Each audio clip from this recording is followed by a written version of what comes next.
Bonjour à toi chers zappeurs, bienvenue dans le monde fantastique du cinéma, des séries télé et de la musique. Aujourd'hui je te propose d'ouvrir le Zappa Show numéro 18 qui sera consacré au film d'animation Vice Versa 2. Je te promets un torrent d'émotions, donc ne zappe pas. Avant d'aller sur Vice Versa 2 et donc de te parler du film, je t'invite à me mettre des petits pouces, à t'abonner, à partager, à liker, ça me mettra en joie, hein, c'est toujours mieux que si tu me vois dépressif en train de pleurer.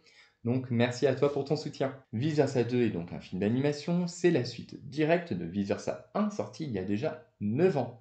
Il est réalisé par une personne différente que le premier volet, là c'est Kelsey Mann, qui si je me trompe pas n'a rien réalisé d'autre, c'est vraiment son premier film avec Vice Versa 2, vérifie mais à mon avis c'est ça.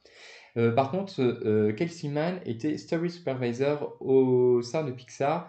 Il a donc supervisé beaucoup de films assez récents comme Alerte Rouge, Lucas, En Avant. Il y a aussi un film plus ancien avec Arlo.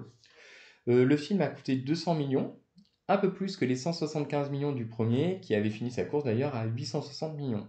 À l'heure du tournage de cette vidéo, Vice Versa 2 a fait un meilleur démarrage que Super Mario Bros, dont j'ai déjà parlé juste ici, et c'est tant mieux, parce que moi je ne porte pas spécialement Super Mario Bros dans mon cœur. Et donc il a engendré en 2 semaines seulement 500 millions de dollars. Franchement, il est bien parti pour atteindre le milliard. Est-ce qu'il battra le plus gros succès de Pixar, qui sont les Indestructibles 2 avec 1,2 milliard de dollars? C'est à voir, mais c'est pas impossible. En tout cas, si c'est le cas, ce sera le premier film 2024 à atteindre le milliard devant Dune et ses 711 millions. Et puis pour finir avec tous ces chiffres, mais quand même c'est pour te montrer à quel point Vice Versa 2 cartonne au box-office. Pour finir avec ces chiffres, en 2 semaines seulement, il a dépassé le box-office complet des films comme The Marvels, Wish, En Avant ou encore Buzz l'éclair. Donc voilà, après ces films n'ont pas forcément non plus hyper bien marché pour des raisons un peu différentes, mais sont des films voilà, qui appartiennent à la filiale Disney, hein, parce qu'on sait que Pixar c'est aussi une filiale Disney. Et donc, du coup, voilà, il redresse la barre quand même pour Disney. Et puis, bah, du coup, pour Pixar aussi, qui n'avait pas eu de succès comme ça depuis très longtemps. Donc, côté histoire, de quoi ça parle? On retrouve Riley, et donc ces 5 émotions qui sont joie, tristesse, colère, dégoût et peur. Voilà, tout se passe très très bien.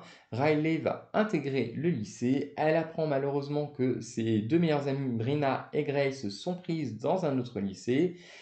Donc du coup, ben, en fait, il y a la puberté aussi qui va arriver au même moment. Et là, ben, un lot de stress va beaucoup se produire chez Riley, et les 4 nouvelles émotions qui sont anxiété, embarras, ennui et envie vont rejoindre la petite troupe déjà existante. Et en effet, Riley, côté anxiété, en a pas mal, puisque ben, du coup, elle va devoir faire sa rentrée dans un nouveau lycée. Elle apprend qu'elle a pas ses 2 meilleures amies avec elle, et en plus de ça, elle veut intégrer une équipe de hockey, et donc pour cela, elle veut aussi impressionner Val, qui est une fille populaire du lycée et de l'équipe de hockey Firehawk. Et donc, du coup, cela va générer beaucoup de stress chez Riley. Donc, qu'ai-je pensé du film? Eh bien, très clairement, je trouve que c'est un très bon film. J'ai vraiment pas ressenti le changement de réal entre les deux. D'ailleurs, même juste avant de préparer cette vidéo, en fait, je faisais des petites recherches. J'étais persuadé que c'était le même réalisateur pour me dire. Et en fait, quand j'ai vu que c'en était un autre, et qu'en plus c'était son premier film, je me suis dit, bah, franchement, j'ai pas vu la différence. Donc, c'est vraiment fidèle. Après, peut-être que certains reprocheront du coup que c'est peut-être trop proche du 1. Mais moi, pour ma part, ça me dérange pas. J'aime bien. Ça m'a pas dérangé d'arriver en terre connue, de me dire, bon, ben voilà, là, on pose nos valises. Voilà, c'était vraiment le cas. Tu poses tes valises dans la tête de Riley et tu te laisses porter avec ces 4 nouvelles émotions, avec ce qui va se passer, etc. Pour moi, ça me dérange pas. On est vraiment dans la même veine que le 1. Donc du coup, en plus, il y a des très bonnes idées, il y a les émotions refoulées, il y a la tempête d'idées dans laquelle sont pris joie, colère, dégoût et peur. Il y a le courant de pensée qui est super drôle, où là, en fait, dégoût découvre que dans le courant de pensée, donc c'est matérialisé par un espèce de fleuve, là où en fait, bah, si Riley pense à du brocoli, bah, il y a un brocoli qui flotte dans le fleuve. Et du coup, justement, quand dégoût voit ça, elle fait mais du brocoli, mais elle aimait pas ça. Mais comme en fait Riley veut impressionner ses amis qui aiment bien le brocoli, bah, elle se met à aimer le brocoli, donc bah, là dans son courant de pensée il y a du brocoli. Donc je trouve ça hyper intéressant. Il y a le bureau des cauchemars qui est pas sans rappeler le studio où travaillait la licorne dans le tome 1. Donc vraiment, c'est pas une suite qui se contente de parler de l'adolescence, vraiment ils ont vraiment fait l'effort d'apporter des choses nouvelles au film, avec l'estime de soi aussi, etc. Donc c'est vraiment un film qui est très très intéressant, l'animation est très belle. Il y a juste un petit point que j'ai pas très bien compris, c'est quand Joie parle à des mecs de chantier de l'autre côté, ça déforme les voix.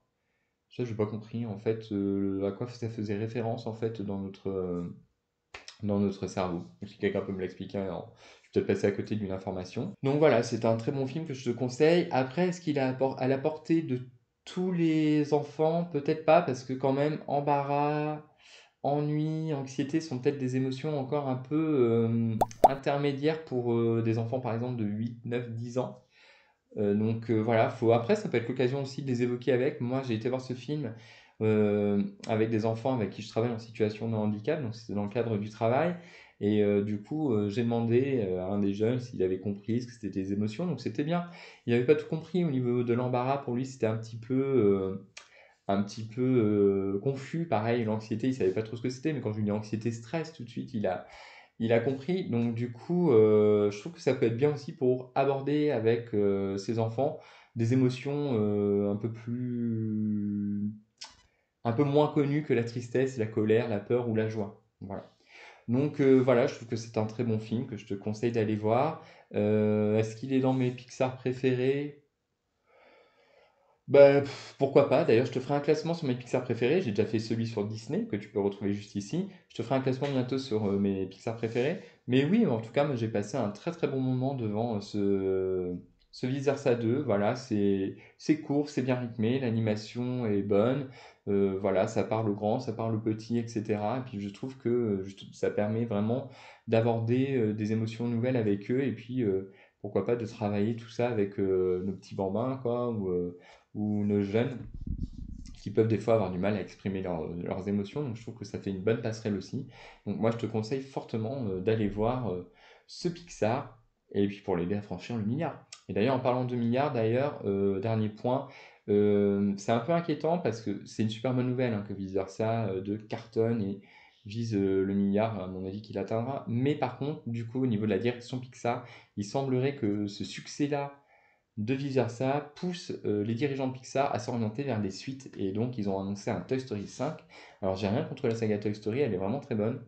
J'ai rien contre les suites non plus, mais je trouve que ce qui fait la force de Pixar, et après tu me diras en commentaire ce que tu en penses, mais c'est quand même le fait qu'ils créent de nouvelles choses, des nouveaux concepts. Moi personnellement, il y en a qui disent que Pixar, bon, c'est devenu moins bon. Moi je suis désolé, mais En Avant, Alerte Rouge, c'était quand même des bons films. Soul m'avait un peu déçu, mais c'était quand même pas mauvais. Lucas également. Élémentaire était un bon film et c'est d'ailleurs très très bien rattrapé sur le box-office grâce à un très bon bouche à oreille.